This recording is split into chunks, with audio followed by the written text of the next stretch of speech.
Bore da everyone, welcome to my Team Tiny YouTube video hop today.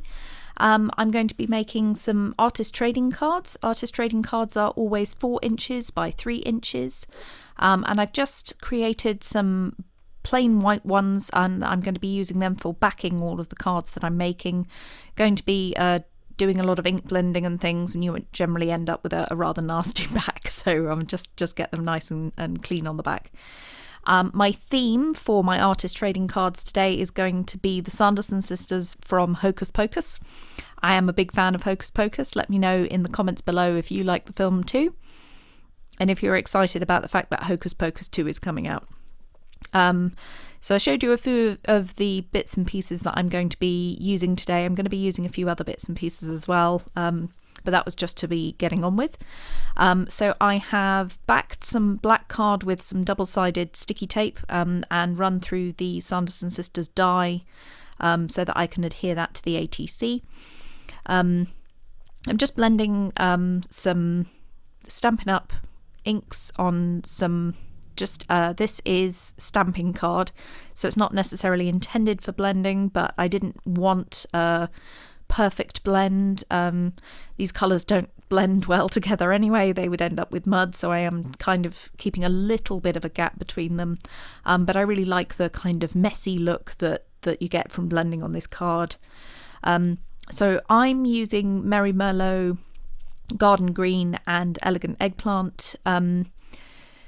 These 3 colours were kind of the closest that I had in my collection for the Sanderson sisters outfits. So Sarah wears purple, Winnie wears green and purple, and Mary wears this kind of burgundy red. And so because their silhouettes are going to be in black, I wanted their signature colour to be behind them. So you'll see when I overlay the die cut onto this particular ATC that each silhouette is silhouetted on her kind of signature colour. So I've pretty much finished the blending now, and I'm going to be splattering using Distress Mica stains. So I have all of the Distress Mica stains from 2021 and 2022. I'm using Hocus Pocus, which is a perfect fit for today's project.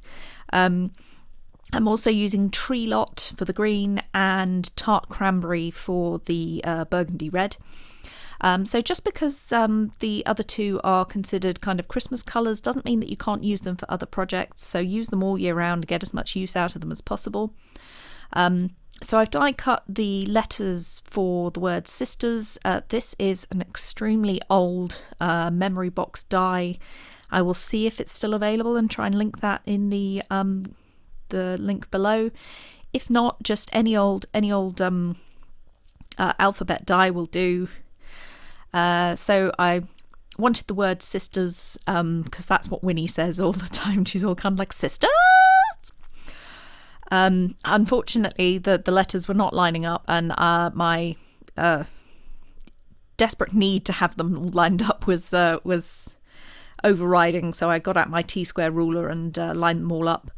In the next ATC that I make, you'll know that I notice that I kind of offset the letters, so it's less of a problem. So as I said, these ATCs are all going to be on a similar theme. They're not going to be identical, but kind of they're all part of a group. So I try to have overlapping bits and pieces, and whether that is the same colours throughout or the same, I end up using the mica stains on all of them. The two at the end I ended up using a crooked broomstick, but I didn't show that on camera because I was running out of time. So this is part of a Team Tiny YouTube hop. Team Tiny is a Facebook group on it's a Facebook group, and all of the members have less than 1,000 YouTube subscribers, so we have regular YouTube hops, maybe 1 or 2 a month. and it's just to try and build our channel, get more subscribers, and so if you like anything that you see on this YouTube hop, follow the hashtag, give things a thumbs up, comment, subscribe. It lets YouTube know that we're producing content that's worth pushing to other people who are interested in things like card making, scrapbooking, all of that kind of thing. So as I was talking about Team Tiny, I was just outlining the outlines and the letters with Sakura Jelly Roll pen. I think it was Moonlight. It's just a little bit of sparkle just because the background is very busy and I wanted to have the letters stand out a bit more. So we're on to the second artist trading card as part of this grouping. And Mary is always saying in the film, "Winnie, I smell children." Just wanted to have that as a quote on one of my ATCs.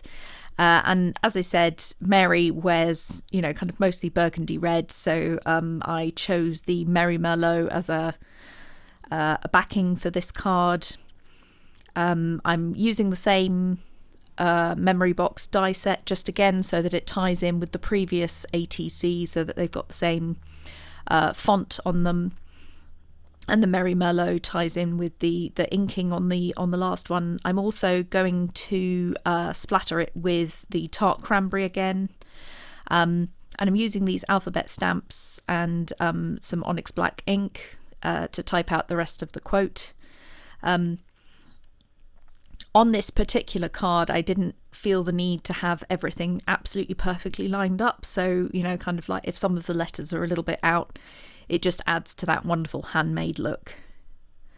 I'm also going to just edge the edges off screen with some black soot distress ink.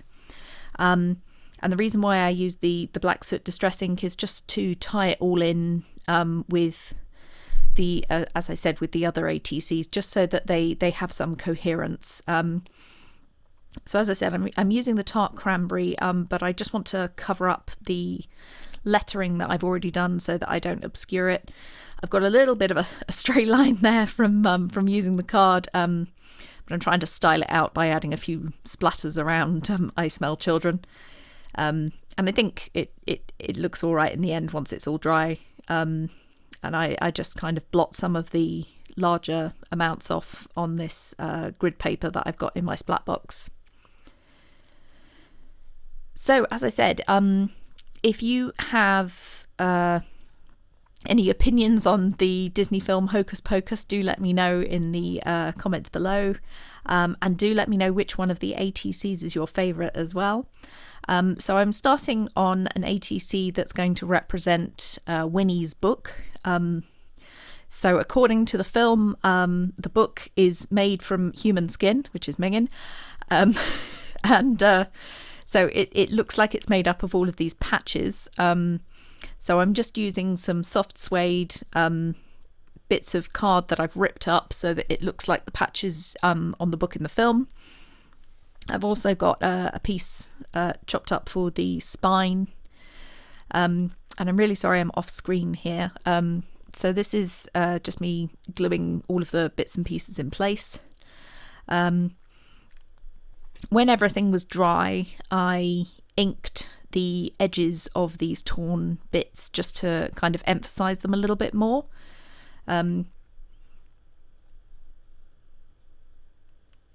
Yeah, just gluing away here. Sorry, I'm off screen for the vast majority of it, and I just need to wait for the glue to dry before I can cut off the excess.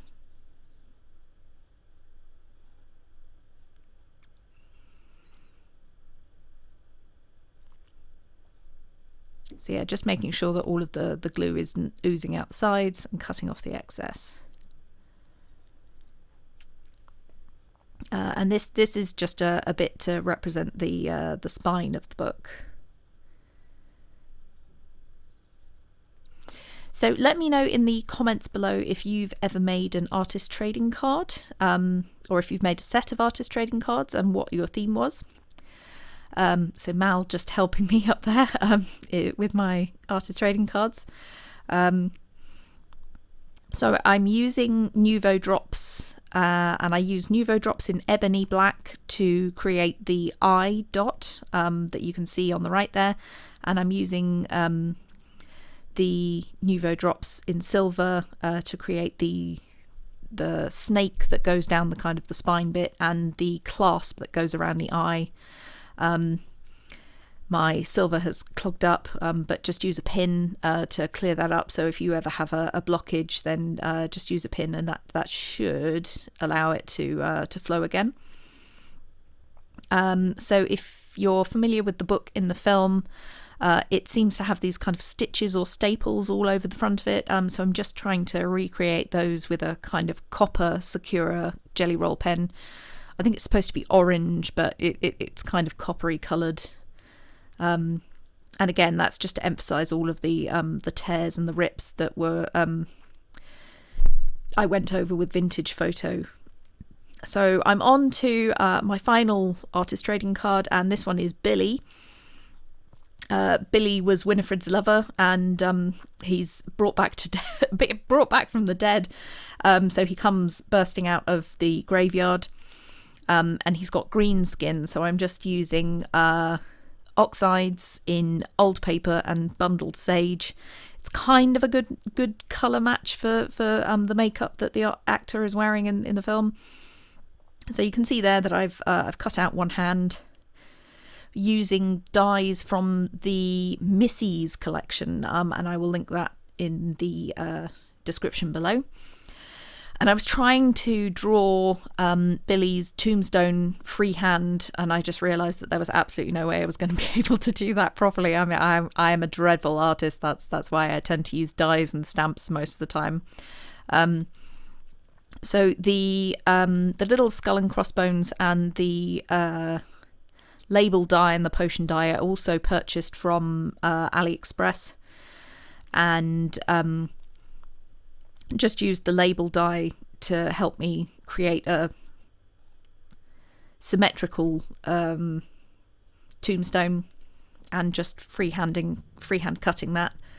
One of the joys of handmade is that, you know, kind of it doesn't have to be perfect, and, you know, kind of as long as you've given it your best shot, then it reflects you as a creative. So again, I'm using black soot to go around the edge of the tombstone to make it look a bit older, a bit grungier. This will also tie in with the Winnie I Smell Children ATC as well, just because that had black soot around the edges as well. Again, just trying to tie everything in together, make sure that everything is cohesive. So I die cut the skull and crossbones twice. Once from the black cardstock that has the double-sided adhesive on the back, so I could just adhere it straight to the tombstone, and the other one from the same, I think it's smoky slate cardstock as the tombstone. And I'm just going to offset the grey on top of the black just slightly, just so that it's even more, it's got that little drop shadow, and it's even more emphasised that it's got that kind of texture, dimension even. So I had a little bit of an accident with my glue. It came out a lot faster than I was expecting. If you ever have this, just dip other die cuts into it, and just kind of use them around the rest of your project. And this glue does dry clear, so it's not the end of the world. Just kind of spread it around, and it shouldn't be too noticeable once it all dries. So now that I've done the top of the tombstone with the skull and crossbones, I'm just going to hand letter in Billy's name, and again, you know, kind of it's one of the joys of handmade. There's no way I'd be able to get some die cuts or some stamps that would fit on the tombstone, so I'm just going to do it quickly by hand. And I'm really excited with the way that this tombstone has turned out. So I'm just, again, using more black soot to go around the edges of this particular, I think it's early espresso piece of card. that's going to be my background, the graveyard in effect. Pardon me. And we're just adhering the tombstone to the dark brown card. You can't see it because it's off screen, but the bottom of the tombstone doesn't quite go to the bottom of the card, but that's not the end of the world because we're going to cover that up with some kind of wavy earth. So I just used some sorry. Just used a cloud border to create my earth. Now, Billy's hand is only adhered at the wrist so that you can bend the fingers over. And that's all 4 of my cards for today. Please let me know in the description below which one you like the most. And hopefully I'll see you at my YouTube channel again soon. As I said, please follow the rest of the creators in the YouTube hop, and I hope to see you soon. Bye!